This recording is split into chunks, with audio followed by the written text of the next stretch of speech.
Good morning friends, my name is Preeti Maurya. Welcome to my YouTube channel Preeti Maurya business consultant. इस video में मैं आपके साथ फॉलोअप की टिप्स शेयर करने वाली हूँ। उससे पहले अगर आप चैनल पर पहली बार आए हैं तो चैनल को सब्सक्राइब करके बेल आइकन को प्रेस कर लें, क्योंकि मैं वेस्टेज से रिलेटेड वीडियो रेगुलरली अपलोड करती हूँ। तो सबसे पहला टिप, डोंट बी नीडी।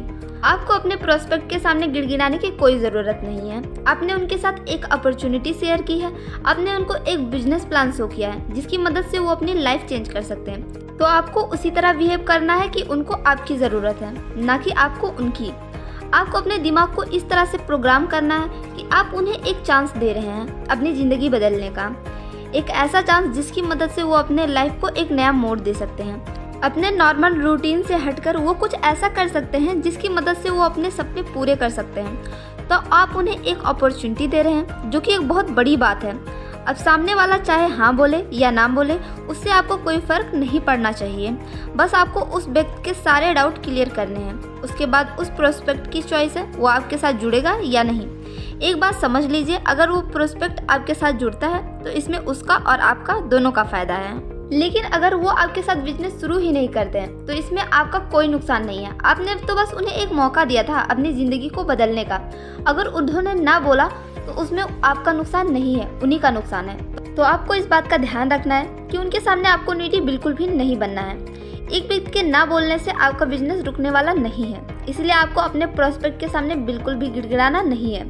मान लेते हैं कि प्रोस्पेक्ट ने आपको मना कर दिया कि वो आपके साथ बिजनेस शुरू करना नहीं चाहता, तो इससे आपको रिजेक्टेड फील बिल्कुल भी नहीं करना है, क्योंकि नो का मतलब होता है नेक्स्ट वन। इसका मतलब होता है कि अब आपको अपने अगले प्रोस्पेक्ट पे ध्यान देना है। और इस दुनिया की आबादी इतनी है कि एक व्यक्ति के ना बोलने से आपका बिजनेस रुकने नहीं वाला है। बस आपको अपने माइंड को इस तरह से प्रोग्राम करना है कि जब भी आप अपने प्रोस्पेक्ट का फॉलोअप करें तो ऐसा लगना चाहिए कि आपको उनकी ज़रूरत नहीं है, बल्कि उनको आपकी ज़रूरत है। आपको बस अपने प्रोग्रेस पर ध्यान देना है। Tip number 2, set a specific time. जब भी आप अपना प्रेजेंटेशन खत्म कर लें और आपका सारा प्रोसेस खत्म हो गया हो और जब आपको फॉलोअप करना हो, तो आपको कभी भी फॉलोअप का टाइम अपने प्रोस्पेक्ट के ऊपर नहीं छोड़ना है। आपको कभी भी ऐसा नहीं बोलना है कि जब आप फ्री हो तब आप मुझे कॉल कर लेना, जब आप फ्री हो तब आप मुझे मैसेज कर लेना। इससे दो चीज़ें होंगी। एक तो प्रोस्पेक्ट आपको कभी कॉल या मैसेज नहीं करेगा, क्योंकि हर व्यक्ति अपनी अपनी लाइफ में बिजी होता है, सबकी अपनी अपनी प्रायोरिटीज़ होती हैं, तो इसके चांसेस कम ही हैं कि वो आपको कॉल या मैसेज करेंगे, और इसकी वजह से आपके भी वक्त की कीमत कम हो जाएगी। और जब आप ऐसा कहते हैं कि जब भी आप फ्री हो तो मुझे कॉल कर लेना, इसका मतलब ये है कि आप बहुत ही ज़्यादा फ्री हैं। सामने वाला जब भी कॉल करेगा तब आप फ्री बैठे होंगे। आपको अपने प्रोस्पेक्ट को अपने टाइम की वैल्यू दिखानी होगी कि आपका टाइम वैल्यूबल है, आपका टाइम इम्पॉर्टेंट है। आपको एक स्पेसिफिक टाइम फिक्स करना होगा, यानी कि आपको अपने नेक्स्ट मीटिंग का टाइम फिक्स करना होगा। और अगर हो सके तो कोशिश करिए अगला फॉलोअप अगले 24 घंटे में हो जाए। जैसे कि आज अगर आप प्लान देते हैं तो कोशिश करिए कि अगले ही दिन आप फॉलोअप कर लीजिए। Tip number 3, ask what they like the best. सबसे बड़ा क्वेश्चन नेटवर्कर्स के माइंड में यही होता है कि हमें अपने प्रोस्पेक्ट से पूछना क्या है, कन्वर्सेशन को कंट्रोल कैसे करना है, हमें क्या बोलना है क्या नहीं बोलना है। एक बात का ध्यान रखें कि आप कम बोलिए और सुनिए ज़्यादा। आपको अपनी कंपनी और प्लान की सारी इन्फॉर्मेशन पहले ही दिन नहीं देनी है। जब आप अपने प्रोस्पेक्ट को एक बेसिक प्रेजेंटेशन डिलीवर करते हैं तो उसके बाद उनसे आपको ये पूछना है कि व्हाट डिड यू लाइक, कि आपको इस प्रेजेंटेशन में क्या अच्छा लगा। आपको उन्हें ये नहीं पूछना है कि आपको प्रेजेंटेशन कैसा लगा या आपको ये अपॉर्चुनिटी कैसी लगी। ये इसलिए क्योंकि अगर आप सेकंड टाइप का क्वेश्चन पूछते हैं या अगर आप ये पूछ रहे हैं व्हाट डिड यू थिंक, जब आप ये पूछते हैं कि आपको ये प्रेजेंटेशन कैसा लगा, तो चांसेस है कि आपको एक ब्रॉड आंसर मिले, जैसे कि हाँ ठीक लगा, और चांसेस ये भी होते हैं कि नेगेटिव रिस्पॉन्स आए। आपको अपना कन्वर्सेशन हमेशा एक पॉजिटिव वे में लीड करना है। जब आप क्वेश्चन पूछते हैं तो कन्वर्सेशन आपके कंट्रोल में होती है, यानी कि आप उसे कंट्रोल कर रहे हैं। अगर आप पॉजिटिव क्वेश्चन पूछते हैं तो आंसर भी पॉजिटिव आता है। जैसे कि आप अगर पूछते हैं कि आपको इस प्रेजेंटेशन में क्या अच्छा लगा, ये एक पॉजिटिव स्टेटमेंट है, तो इससे आपको एक पॉजिटिव आंसर ही मिलेगा। वो ये नहीं बोलेगा कि मुझे ये अच्छा नहीं लगा, वो अच्छा नहीं लगा। और इस बात का ध्यान रखें कि क्वेश्चन से ही कन्वर्सेशन कंट्रोल में आता है, और जब आप सही तरीके से क्वेश्चन पूछते हैं तो सारा का सारा कंट्रोल आपके हाथ में होता है। Tip number 4, what if prospect ignores you. यानी क्या करें जब आपका प्रोस्पेक्ट आपको इग्नोर कर रहा हो। बहुत सारे केसेस में ऐसा भी होता है कि जब आप अपने प्रोस्पेक्ट का फॉलोअप करते हैं कॉल या मैसेज करके, तो प्रोस्पेक्ट आपको इग्नोर करे। ऐसा भी होता है प्रोस्पेक्ट आपका कॉल रिसीव नहीं कर रहे हैं, ना तो आपके मैसेज का रिप्लाई कर रहे हैं। तो इस केसेस में आपको पैनिक नहीं करना है। जैसा कि मैंने आपको फर्स्ट पॉइंट में बताया था कि आपको उनकी नीड नहीं है, उनको आपकी नीड है। आप उनको एक अपॉर्चुनिटी प्रेजेंट कर रहे हैं, यानी कि इस केस में आपका एक अपर हैंड है। अगर आपका प्रोस्पेक्ट आपका कॉल रिसीव नहीं कर रहा है तो आप एक काम कीजिए, उन्हें एक छोटा सा मैसेज ड्रॉप कर दीजिए।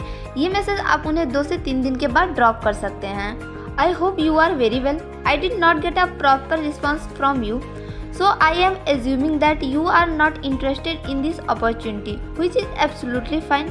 Let me know if you know anyone who is interested in earning some extra money. Thank you. Have a good day. मैं आशा करती हूँ कि आप ठीक हैं। आपकी तरफ से मुझे कोई भी जवाब नहीं आया तो मैं एज्यूम कर रही हूँ कि आप इस अपॉर्चुनिटी में इंटरेस्टेड नहीं हैं। कोई बात नहीं, अगर आपके जहन में कोई ऐसा व्यक्ति है जिन्हें एक्स्ट्रा आमदनी कमाने में दिलचस्पी है तो आप उनकी डिटेल्स मुझे दे सकते हैं। धन्यवाद। आपका दिन शुभ हो। बस आपको यही मैसेज ड्रॉप करना है। अगर इसके बाद उनका रिप्लाई आता है तो अच्छी बात है, अगर नहीं आता है तो कोई बात नहीं, आप अपने नेक्स्ट प्रोस्पेक्ट के लिए आगे बढ़ जाइए। Tip number 5, validate. Network marketing में आपको ऐसे लोग मिलेंगे जो डायरेक्टली आपको यस बोल देंगे या फिर आपको नो बोल देंगे, और इसके अलावा कुछ ऐसे लोग भी होते हैं जो आपको ये बोलेंगे कि सोच के बताता हूँ। तो ऐसे लोगों को वैलिडेशन चाहिए, उन्हें और इन्फॉर्मेशन चाहिए, उन्हें और फैक्ट्स फिगर चाहिए, जिससे उनका विश्वास बने इस इंडस्ट्री से, इस बिजनेस अपॉर्चुनिटी पे। अब आपको कैसे पता चलेगा कि उनको वैलिडेशन चाहिए या नहीं? आपको उनसे एक सिंपल क्वेश्चन पूछना है।